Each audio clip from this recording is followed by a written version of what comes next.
Apocalypse 20. Apocalypse 20, le verset 15. Ok, lisons la parole de Dieu dans Apocalypse 20, le verset 15. Alléluia. Quiconque ne fut pas trouvé écrit, dans le livre de vie, fut jeté dans le temps de feu. Yes. Est-ce qu'on peut encore relire? Quiconque ne fut pas trouvé écrit dans le livre de vie, fut jeté dans le temps de feu. La Bible nous dit quoi dans le livre d'Apocalypse? Alléluia. Yes. La Bible nous dit quiconque ne fut pas trouvé écrit dans le livre de vie. Yes. Ça veut dire que la Bible nous dit que le nom de la personne qui ne sera pas trouvé dans le livre de vie, yes, la Bible nous dit qu'il sera jeté dans le temps de feu. Yes. Ça veut dire qu'il y a un livre de vie qui existe. Il y a un livre de vie. La Bible nous parle du livre de vie. Est-ce que tu sais qu'il y a un livre de vie? Bougez pas, est-ce que tu sais qu'il y a un livre de vie? Est-ce que tu sais le livre de vie? La Bible nous parle du livre de vie. Et on dit que quiconque ne sera point trouvé dans le livre de vie sera jeté dans le temps de feu. Yes. J'aimerais dire à quelqu'un qui est sur la terre, qui croit qu'il est sur la terre pour se balader, qu'il est sur la terre pour marcher, pour faire tout ce qu'il peut faire. Yes. Il ne sait même pas ce qu'il fait sur la terre. Yes. J'aimerais te dire que tu es en danger. Tu es en danger. Tu es en danger. Tu n'es pas sur la terre par hasard. Yes. Tu es sur la terre pour un but. Est-ce que tu connais le but pour lequel tu es sur la terre?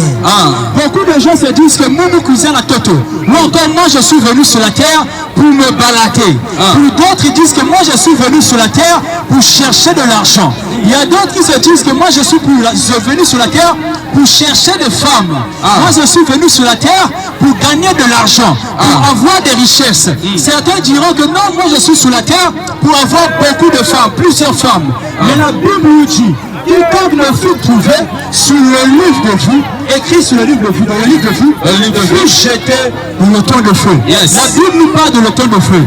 Et la Bible nous dit dans le livre de Jean 3 à 16, car Dieu a tant aimé le monde, il a donné son Fils unique, afin que quiconque croit en lui ne périsse point, mais qu'il ait la vie éternelle. Même dans le livre de Jean, on nous dit, il y a le verbe périr. Mais Dieu nous dit, quiconque croira en Jésus ne périra point, mais il aura la vie éternelle. On nous parle encore de la vie et du verbe périr. Tout à l'heure dans le livre d'Apocalypse, on nous a dit que celui qui ne sera pas écrit, son nom ne sera pas mentionné dans le livre de vie, sera jeté dans le temps de feu. Ça veut dire que cette personne périra. Mais aujourd'hui, nous voyons les gens vivre tout en étant inconscients de leur vie sur la terre. Dieu t'a envoyé sur la terre pour quel but? Alléluia. Pose-toi la question tout de suite. Dis-toi à toi-même. Alléluia. Si je demande à quelqu'un pourquoi Dieu t'a envoyé sur la terre, tu verras que les gens ne sauront pas répondre. Les gens ne sauront quoi dire. Je suis sur la terre parce qu'on m'a mis au monde. Je suis sur la terre. Mais tu ne sais pas que tu es sur la terre pour un but. Tu es sur la terre pour un but. C'est pour accomplir les plans de Dieu sur la terre. Tu n'es pas sur la terre par hasard. Si Dieu t'a créé, c'est pour un but. Alléluia. Pour les gens qui lisent la Bible, vous allez voir que tous les personnages de la Bible, ils étaient sur la terre pour un but précis. Vous allez voir que Jean-Baptiste, son but c'était pour préparer le chemin du Messie. Pour passer par les eaux du baptême, il faisait passer les gens par les eaux du baptême, préparant le chemin du Messie, jusqu'à ce que le Messie était arrivé. Vous allez voir que lorsque le Messie aussi est arrivé, son chemin c'était aller à la croix de Golgotha, pour mourir pour le péché des hommes. Vous allez voir aussi pour Moïse, lorsqu'il était né, il était né pour un but. Dieu l'appelait sur la terre pour sauver son peuple de l'Égypte. Donc chaque personne lorsqu'il naît, il naît pour un but. Maintenant je te poserai la question. Est-ce que tu connais le but pour lequel tu es né sur la terre? Alléluia. Si tu ne sais pas le but pour lequel tu es né, tu es en train de perdre du temps sur la terre. Tu es en train de perdre du temps. Voilà pourquoi je te dis tu es en danger. Si tu ne sais pas le but pour lequel tu es en train de vivre sur la terre, ça veut dire que tu es en danger. La Bible dit, si ton nom ne se trouve pas dans le livre de vie, la Bible dit, tu seras jeté dans le temps de feu. Maintenant, à quel moment on mettra ton nom dans le livre de vie? Alléluia. La Bible dit, celui qui croira au nom du Seigneur Jésus-Christ, cette personne-là sera sauvée. La Bible nous dit dans le livre de Jean 3, comme je disais tout à l'heure, que Dieu a tant aimé le monde qu'il a donné son Fils unique. Afin que quiconque croit en lui, ne périsse point, mais qu'il ait la vie éternelle. Le verset 17 nous dit que Dieu en effet n'est pas venu sur la terre pour que le monde soit jugé par lui, mais pour que le monde soit sauvé par lui. Alléluia. La Bible nous dit dans le livre de Romains 3, verset 23, car tous ont péché, sont privés de la gloire de Dieu. Alléluia. Et sont voués à la mort éternelle.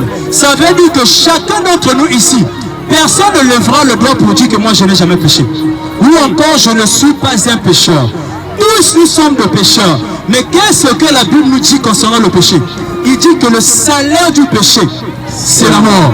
Ça veut dire que chacun d'entre nous, il y a une mort qui nous est réservée. Ce n'est pas la mort physique, mais une mort éternelle. Ce n'est pas la mort physique. Parce que lorsque une personne meurt physiquement, il y a un endroit où il doit. Alléluia. Ça ne veut pas dire si tu meurs aujourd'hui, c'est fini pour toi. Ça veut dire que tu vas aller à un autre endroit. Mais l'endroit où tu vas aller, est-ce que tu connais même cet endroit? Alléluia. Est-ce que tu le connais? Mais l'endroit où tu iras, tu ne le connais pas. C'est Jésus qui connaît cet endroit. Et c'est cette personne qui a dit, nul n'a vu le Père si ce n'est le Fils. C'est Jésus qui dit, il n'y a que moi qui ai entré en contact avec le Père. Il n'y a que moi qui a vu le Père. Il n'y a que moi qui connais les choses d'en haut. Donc toi, pour être sauvé, tu dois croire en moi. Alléluia. Alléluia. Est-ce que tu es conscient pour ta vie sur la terre?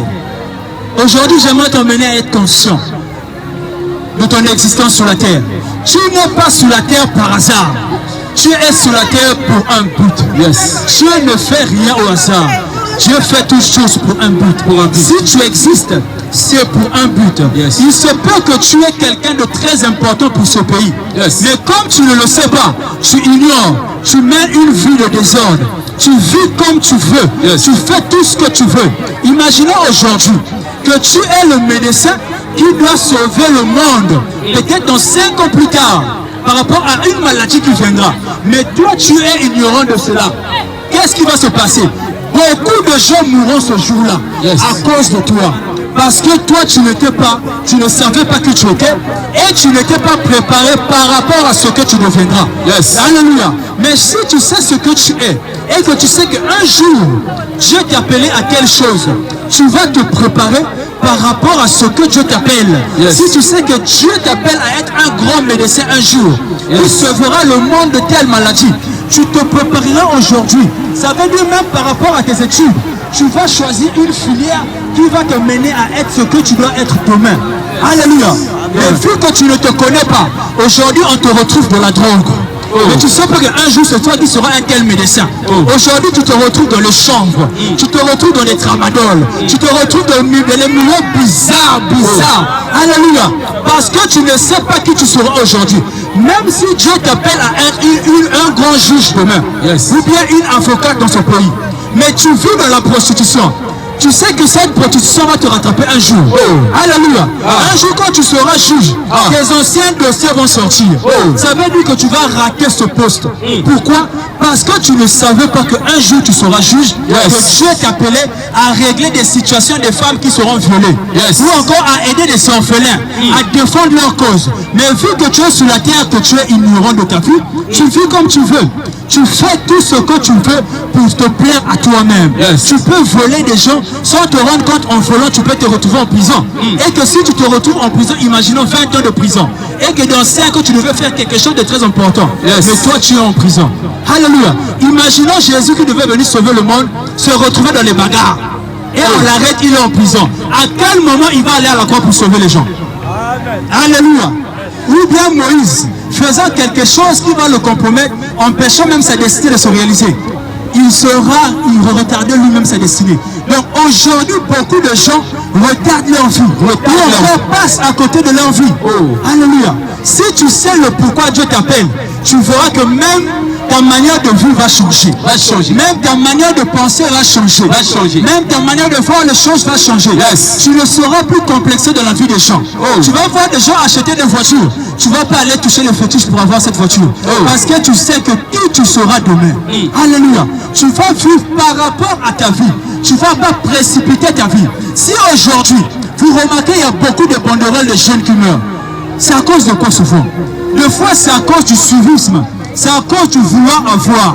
C'est à cause de Matthieu vu. Nous voulons tout avoir. Aujourd'hui, même juste pour avoir des vêtements, il y a des jeunes filles qui vont dans des marabouts pour pouvoir chercher de l'argent afin qu'ils aillent acheter ces choses qu'ils veulent avoir. Aujourd'hui, juste pour avoir des perruques qui coûtent je ne sais pas combien, les jeunes filles se retrouvent à sortir avec des papas de 70 ans juste pour montrer qu'eux aussi ils sont à la mode. La mode passera. Alléluia. La mode d'aujourd'hui, c'est la mode d'aujourd'hui. Dans 5 ans, vous allez voir, la mode va passer. Mais pourquoi tu cours derrière la mode? La mode ne finira que par changer. Il y a des gens qui sont bien habillés, c'est parce que les parents ont les moyens de les acheter ce qu'ils ont.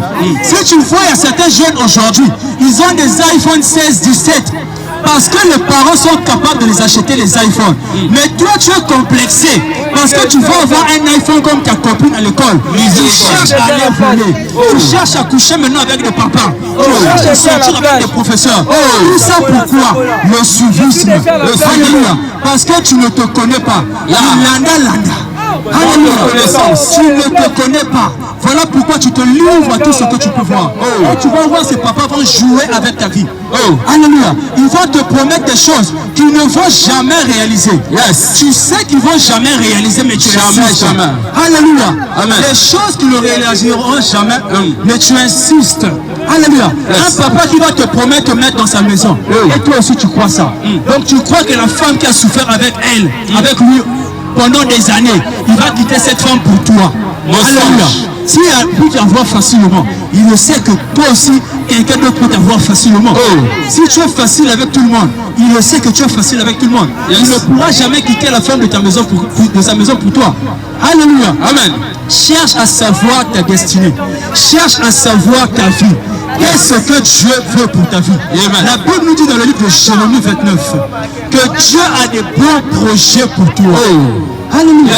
Chacun d'entre nous, Dieu a des bons projets pour nous. Des projets de paix du monde, non de malheur. Chacun d'entre nous, Dieu veut du bien pour sa vie. Du bien. Alléluia. Donc j'aimerais dire à quelqu'un que Dieu a une bonne nouvelle pour toi. La bonne nouvelle de Dieu pour toi. Il a quelque chose de merveilleux pour ta vie. Ne sois pas complexé par rapport à tout ce que tu vois. Chacun sur la terre vit selon ses moyens. Mais si tu cherches à vivre au-delà de tes moyens, tu vas vite mourir. Il va laisser la terre. Même les personnes que tu suivais là, ils vont continuer à vivre. Toi, tu quitteras la terre. Alléluia. Ne cherche pas à vivre au-delà de tes moyens. Si tu vends les biscuits, vends les biscuits. Si tu vends les pains, vends les pains. Si tu travailles dans une entreprise au bureau, reste au bureau. Ne cherche pas à avoir ce qui est au-delà de ta tête. Parce qu'en cherchant à avoir au-delà de ta tête, tu finiras par mourir ou à tomber malade. Une maladie qui t'emmènera à la mort. Aujourd'hui, beaucoup de gens laissent la terre à cause de l'amour de l'argent. La Bible dit que l'amour de l'argent, c'est la racine de tout le monde. Lorsque tu aimes l'argent jusqu'à même à y laisser ta vie, tu es en danger. Tu es vraiment en danger. La Bible même nous dit, à quoi ça te servira-t-il de gagner tous les biens de ce monde, mais à la fin tu perds ton âme? À quoi ça te servira-t-il? Tu as eu les belles maisons de ce monde, tu as eu tout ce qui est beau, mais après tu perds ton âme. Alléluia. Tu laisses ta vie, ça ne te servira à rien. Les belles maisons que tu convoites des fois, tu ne sais pas comment la personne a fait pour construire cette maison. Parfois il a eu à vendre ses enfants, il a eu parfois à vendre ses organes, ou parfois il a eu à sacrifier sa femme. Mais toi tu convoites jusqu'à ce que tu te retrouves dans le milieu bizarre de la nuit, au milieu des cimetières, te lever ou enfin en train de faire des danses bizarres avec un pied. Pourquoi? Parce que tu cherches à avoir ce que les gens n'ont pas. Alléluia. Cherche à savoir ta vie, à connaître ta vie. Et la personne qui peut t'orienter par rapport à ta vie, ou encore par rapport à ta destinée, ce n'est pas moi. c'est celui qui t'a créé. La Bible dit qu'au commencement était la parole. Et la parole était avec Dieu. Et la parole était Dieu. Et cette parole s'est faite chair. Toutes choses ont été créées par la parole. Et même cette même parole-là s'est faite chair. Ça veut dire que la Bible nous dit que la parole de Dieu a quitté le ciel et est devenue sur la terre. Cette parole était avec nous sur cette terre. Cette parole sous le nom de Jésus-Christ. La Bible dit que Jésus est le Fils de Dieu. Il est l'image du Dieu invisible. Ça veut dire que le Dieu qui est impossible de voir, tu peux le voir au nom de Jésus. Plutôt tu peux le voir dans la personne de Jésus. Voilà pourquoi on dit que Jésus est Dieu. Parce que la Bible nous le dit. La Bible l'enseigne et l'Esprit de Dieu l'atteste en nous, dans nos cœurs par la foi. Alléluia. Donc voilà pourquoi j'aimerais te dire, cherche à savoir le pourquoi Dieu t'a appelé sur la terre. Et le pourquoi Dieu t'a appelé sur la terre, tu le sauras lorsque tu rentres en communion avec Dieu. En passant par son Fils. La Bible nous dit que Dieu a aimé le monde. Il y a quelqu'un qui l'a donné. Il y a quelqu'un qui l'a envoyé. Cette personne, c'est cette personne-là qui peut t'orienter par rapport à ta vie. Alléluia. Amen. Maintenant, comment est-ce que tu sauras ce qu'il attend de toi? Il te suffit juste de prier, de demander à Dieu, pourquoi tu m'appelles? Qu'est-ce que tu attends de moi sur la terre? Quelle est ma mission? Est-ce que tu as déjà même fait cette prière? Quelle est ma mission sur la terre? Qu'est-ce que je dois faire? Qu'est-ce que tu m'as appelé à faire sur la terre? Pourquoi j'existe sur la terre? C'est des questions que tu dois te poser. Si jusqu'à aujourd'hui tu ne te poses jamais ce genre de questions, tu es en train de perdre du temps. Alléluia. Voilà pourquoi tu dois maintenant chercher à marcher avec Jésus. La Bible dit, celui qui vient dans moi sera sauvé. Et même s'il meurt, il vivra. Donc j'aimerais t'inviter à marcher avec Jésus, à suivre Jésus, à marcher selon sa parole. Je vais atterrir par là. J'aimerais prier avec toi. Pour toi qui ne connais pas le but pour lequel Dieu t'a appelé sur la terre, la mission qui est prévue pour toi, ce que Dieu a préparé d'avance pour toi, que tu dois accomplir. De là où tu es, tu vas prier avec moi. Tu vas prier avec moi. Tu vas demander à Dieu de te montrer ta mission de terre. Ta mission de vie sur terre. Chacun d'entre nous, nous avons une mission. Chacun a son rôle. Même dans l'armée, vous allez voir, il y a plusieurs corps militaires. Chaque corps militaire a sa fonction. Un jour, si tu es un militaire qui doit travailler sur la terre, mais tu te retrouves dans les airs, tu es sous infraction. Alléluia. Chaque corps militaire a un côté où il doit travailler, où il doit s'exercer. Chacun ne peut pas se mélanger. Tu ne vas jamais voir un policier routier aller combattre la guerre. Alléluia. Chacun reste à son couloir. Donc toi aussi tu as ton couloir dans lequel Dieu t'a appelé. Alléluia. Mais avant de faire cette prière, tu vas faire cette prière avec moi. Pour une personne qui n'a jamais reçu Jésus dans son cœur. Je m'arrête par là. J'aimerais t'inviter pour une personne qui n'a jamais reçu Jésus dans son cœur. La Bible dit que le nom qui ne sera pas trouvé écrit dans le livre de vie, cette personne sera jetée dans le temps de feu. Maintenant, pour éviter que tu sois jeté dans le temps de feu, tu dois appartenir à Jésus. Tu dois appartenir à celui qui est mort pour toi à la croix. Tu dois appartenir à celui qui t'a sauvé, à celui qui s'est donné afin que toi tu sois sauvé. Voilà pourquoi je t'invite juste à poser ta main sur ta poitrine et nous allons prier ensemble. Alléluia. Pose ta main sur la poitrine, on va prier. De là où tu es, pose ta main sur ta poitrine, nous avons fini, nous allons prier ensemble. Commence à dire, Seigneur, dispose mon cœur. Seigneur, dispose mon cœur. Commence à dire, Seigneur, dispose mon cœur. Seigneur, dispose mon cœur. Pose ta main sur ta poitrine, nous avons fini, on va prier. Tu vas dire, Seigneur Jésus, Seigneur Jésus, j'ai écouté ta parole. J'ai écouté ta parole. Je suis conscient que tu m'appelles à faire des grandes choses sur la terre. Que tu m'appelles à faire des grandes choses sur la terre. Répète après moi, je suis conscient que tu m'appelles à faire des grandes choses sur la terre. Que tu m'appelles à faire des grandes choses sur la terre. Je veux faire ces choses. Alors accompagne-moi. Je décide aujourd'hui. De te suivre. Je t'accepte dans ma vie. Comme mon Seigneur et mon Sauveur. Comme mon Seigneur et mon Sauveur. Mon bouclier et ma force. Mon bouclier et ma force. Je crois de mon cœur. Je crois de mon cœur. Que tu es mort pour moi. Que tu es mort pour et ressuscité le troisième jour. À partir d'aujourd'hui, je décide de te suivre. Je décide de te suivre. Je décide de marcher avec toi. Je décide de marcher avec toi. Je décide de t'obéir. Je décide de t'obéir. Obéir à ta parole. Obéir à ta parole. Obéir à ta volonté. Obéir à ta volonté. Au nom de Jésus. Au nom de Jésus. Aujourd'hui même. Aujourd'hui même. Enseigne-moi. Enseigne-moi. Ta volonté. Ta volonté. Révèle-moi. Révèle-moi. Ma mission sur terre. Ma mission sur terre. Au nom de Jésus. Au nom de Jésus. Est-ce que tu peux encore acclamer le Seigneur? Acclame le Seigneur. Mes chers frères et sœurs, nous sommes à la fin. Amen. Toi qui as écouté le message, là où tu es, j'aimerais prier pour toi. Là où tu es, je vais prier. On a écouté que le Seigneur nous a prié, nous a appelé, nous a créé pour un but. Nous allons voir cela dans Jérémie encore. Jérémie 1, le Seigneur parle à Jérémie, il dit qu'avant que tu sois né, je t'avais déjà connu. Alléluia. Dieu t'avait connu, avant que tu sois sur la terre, Dieu te connaissait déjà. Il t'a formé pour un but. Et tu es là, pendant que l'homme de Dieu a prêché. Je pouvais entendre ça dans mon cœur, que tu es passé à côté de beaucoup de choses, à côté de ta destinée. Exactement. Tu ne sais plus qu'est-ce qu'il faut faire parce que tu vois que le temps est passé.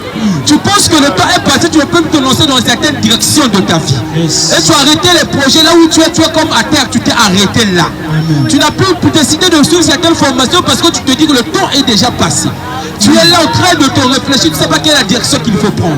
Mais j'aimerais te dire que le Seigneur est capable de t'orienter. Amen. Toutes les questions que tu as, comme l'homme de Dieu a dit, pose ces questions à l'Éternel. Pendant que je vais prier, tu vas simplement disposer ton cœur. Que l'Esprit de Dieu te parle. Amen. Et que quand tu vas quitter ici, tu auras une réponse venant de Dieu. Amen. Quand tu seras là, si tu as des questions que tu te poses par rapport à ta vie, tu es devant un mur, tu ne sais pas comment faire pour passer. Tu sembles voir que toutes les portes sont fermées. Mais tu as besoin d'une porte pour entrer. Tu ne sais pas quelle est la porte qu'il faut prendre. Même toi, une femme, aujourd'hui, tu as plusieurs propositions, tu ne sais pas qu'il faut accepter. Amen. Tu as été tellement dessus par plusieurs personnes qui sont venues dans ta vie, qui t'ont trompé, qui t'ont donné des promesses qu'ils n'ont pas pu accomplir. J'aimerais te dire, il y a quelqu'un qui est le Saint-Esprit, qui connaît le chemin de la vérité, Alléluia. Qui est capable de t'orienter à prendre des bonnes décisions, à prendre des bonnes directions. Amen. Je vais prier avec toi là où tu es.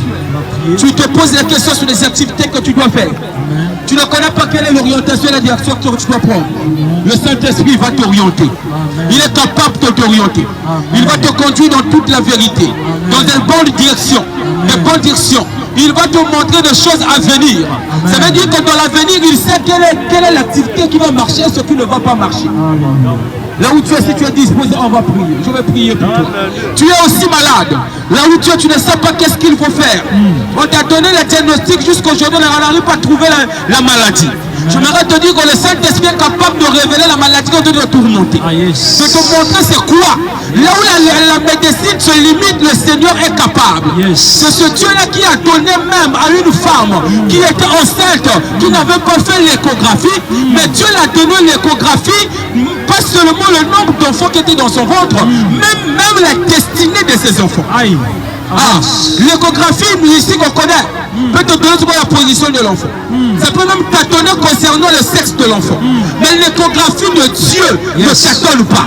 Il est capable de te donner le sexe de l'enfant, mais il ne s'arrête pas là, il veut te donner aussi la destinée de l'enfant. L'échographie de Dieu donne même les informations de destinée. Ce que l'enfant est censé être. S'il sera roi, Dieu te donne ça par son échographie. Il n'y a pas une maladie qui ne peut pas diagnostiquer, qui ne peut pas te donner qu'est-ce qui te tourmente, qu'est-ce qui tourmente réellement ton corps. Dieu est capable de te le donner. Et je vais prier avec toi là où tu es. Dieu va te donner ce diagnostic là. S'il y a une maladie qui te tourmente, tu peux toucher là où tu es malade. Alléluia. Dieu va te guérir là où tu es. Tu as un problème. Comme tu parlais là, tu as mis dans mon cœur. Tu as un problème de cœur là où tu es. Tu touches à ton cœur. Tu as un problème, tu es malade là où tu es. Touche à cela. Pour toi qui te poses des questions, c'est seulement attends-toi à l'Esprit de Dieu. Saint-Esprit, au nom de Jésus. Saint-Esprit, au nom de Jésus. Tu es celui qui opère au milieu des hommes. L'action de Dieu est visible par toi, ô cher Saint-Esprit. L'action de Dieu est visible par Toi, oh cher Saint-Esprit, tu connais chaque personne qui a écouté la parole et qui s'est rendu disponible. Celui qui a des questions, celui qui se pose des questions concernant sa destinée, concernant sa vie, concernant l'étape là où il est. Laisse que Seigneur maintenant et qu'il reçoit une réponse favorable au nom de Jésus. Saint-Esprit visite les corps. Celui qui est malade, celle qui est malade, qui est en train de souffrir. Père, maintenant que ton onction le visite, au nom de Jésus, et que l'esprit qui est sur nous, l'esprit du Saint-Esprit se manifeste pleinement en ce lieu. Et guérit ceux qui sont malades, guérit ceux qui sont malades, délivre ceux qui sont des captifs. Au nom puissant de Jésus, au niveau du cœur, des pieds, des yeux, pendant que je parle, que cette douleur quitte au nom de Jésus. Toute douleur, je dis maintenant, au niveau du cœur, des pieds, des yeux, au dos, pendant que je parle, que cette douleur quitte au nom de Jésus. Que toute douleur que ces personnes sautaient, quand ils étaient venus ici, pendant que je suis en train de parler, cette douleur est en train de quitter le corps, de quitter le corps, toute maladie, qui siégeait le corps, pendant que je parle, que ces maladies quittent le corps, libère le corps, au nom de Jésus. Ainsi j'ai ainsi prié. Au nom de Jésus. Au nom de Jésus. Au nom de Jésus. Amen. Amen. Amen. Que Dieu vous bénisse. Alléluia. Gloire à Jésus.